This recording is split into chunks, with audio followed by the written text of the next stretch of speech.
اعوذ باللہ من الشیطان الرجیم بسم اللہ الرحمن الرحیم الحمد للہ رب العالمین الحمد للہ رب الشاکرین ثم الصلاة والسلام علی سیدنا علی نبینا وحبیب قلوبنا وشفیع ذنوبنا وطبیب نفوسنا ابی القاسم محمد اللهم صل على وعلى آله الطيبين الطاهرين المعصومين ولعنة الله على أعدائهم أجمعين من يوم عداوتهم إلى لقاء يوم الدين. أما بعد فقد قال الحكيم إنما يفتر الكذب الذين لا يؤمنون بآيات الله وَأُولَئِكَ هُمُ الْكَاذِبُونَ.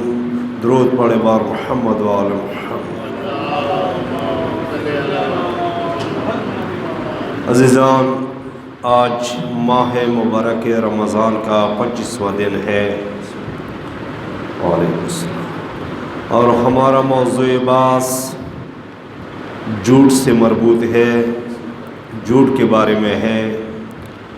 اللہ رب العزت سورہ نحل آیہ نمبر 105 میں فرماتے ہیں کہ جھوٹ بہتان تو بس وہی لوگ باندھا کرتے ہیں جو خدا کی آیتوں پر ایمان نہیں رکھتے، اور حقیقت بھی یہی ہے کہ یہ لوگ جھوٹے ہیں.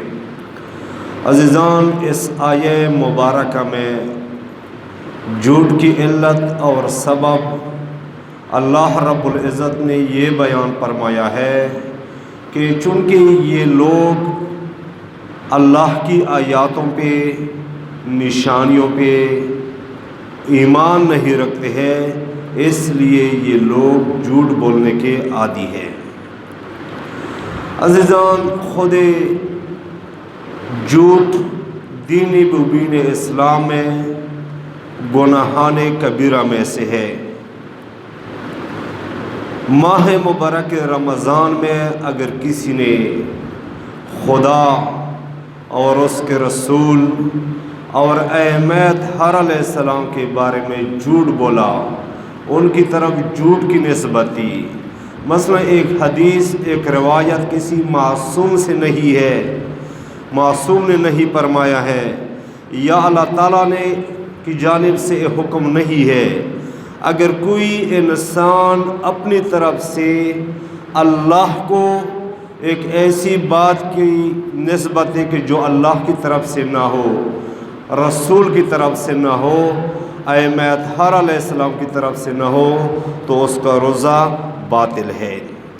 اور اسی طرح دوستان روایات میں بھی ہے کہ جھوٹ ایمان کو نابود کرتا ہے. ان الکذب هو خارب الایمان. جھوٹ ایمان کو خراب کر دیتا ہے، ویران کر دیتا ہے. رسول گرامی اسلام کا ارشاد گرامی ہے کہ یا ایھا الناس ایاکم والکذب فإن الکذب من جانب الایمان. اے لوگوں، جھوٹ سے اپنے آپ کو بچاؤ، کیونکہ جھوٹ ایمان سے الگ ہے. یعنی یہ دو بالکل مختلف چیزیں ہیں، یہ دو متجزار چیزیں ہیں کہ ایک آدمی کے دل میں ایمان اور کفر اکٹھا ہو جائے.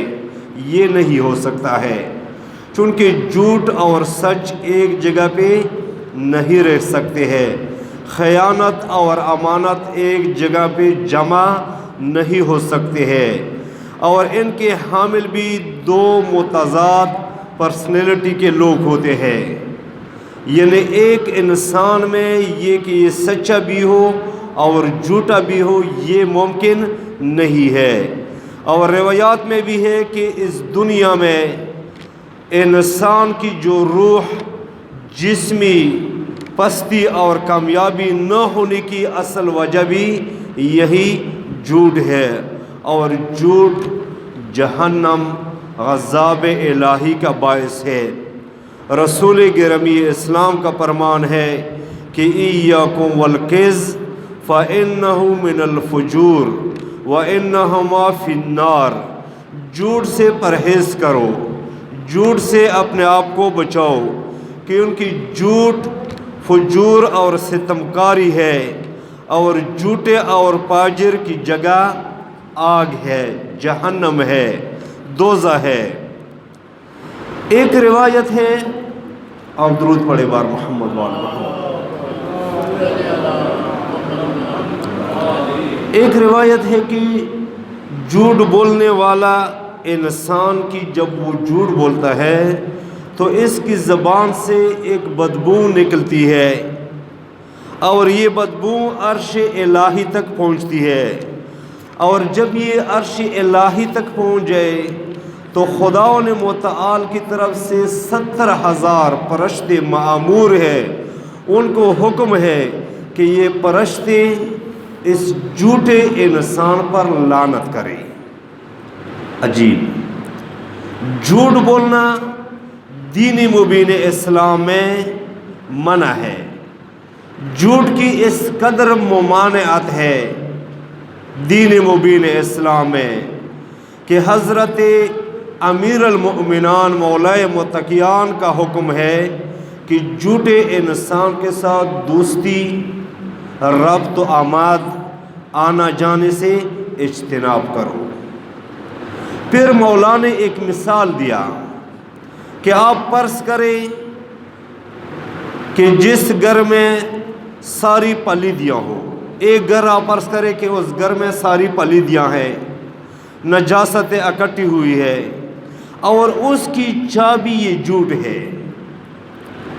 لذا روایات کے مطابق جھوٹ بولنے کی وجہ سے انسان کی شکل بھی، جو انسانی شکل ہے وہ بھی ختم ہو جاتی ہے، وہ بھی اس میں بھی تغیر اور تبدیلی آ جاتی ہے، یعنی جھوٹے انسان کی اس کی برزخی شکل انسانی شکل نہیں رہتی ہے۔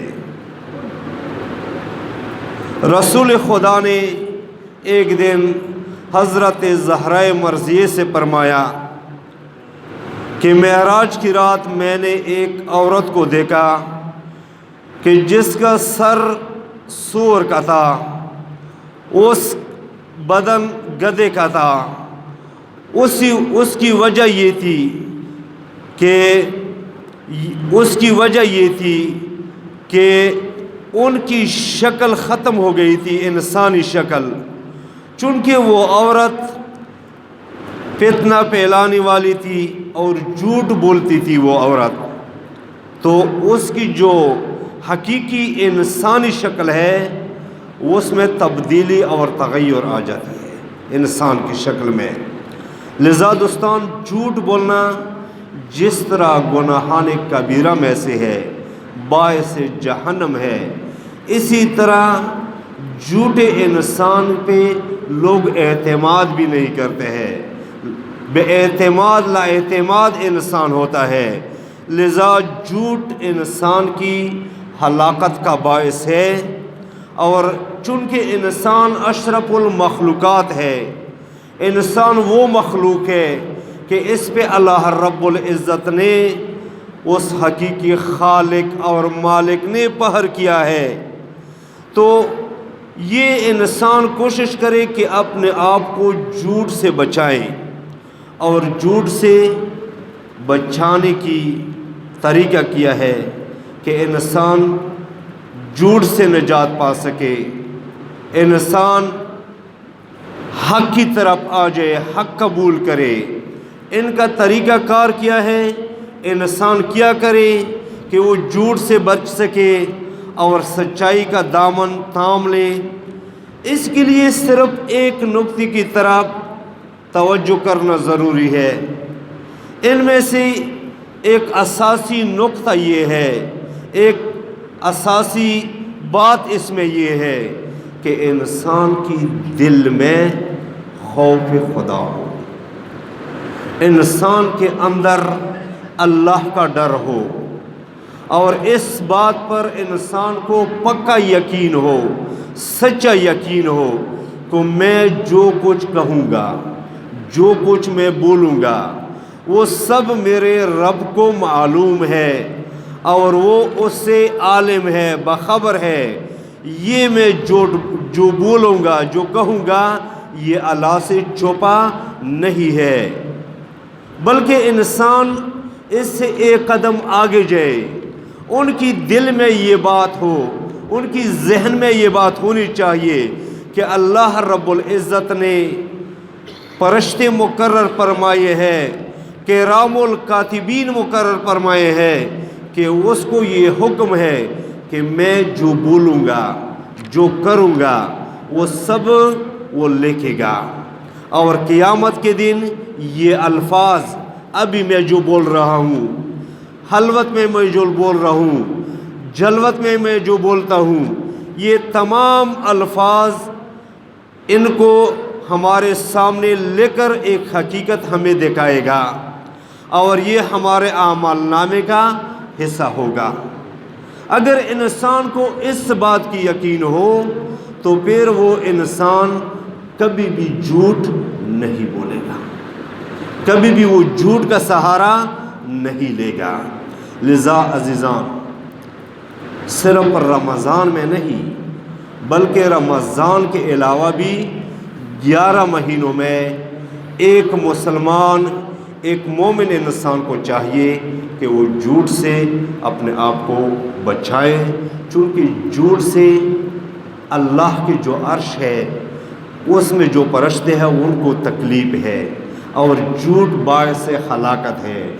جھوٹ بولنے کی وجہ سے انسان کا جو ایمان ہے وہ نابود ہوتا ہے، لذا اس سے اپنے آپ کو بچائیں۔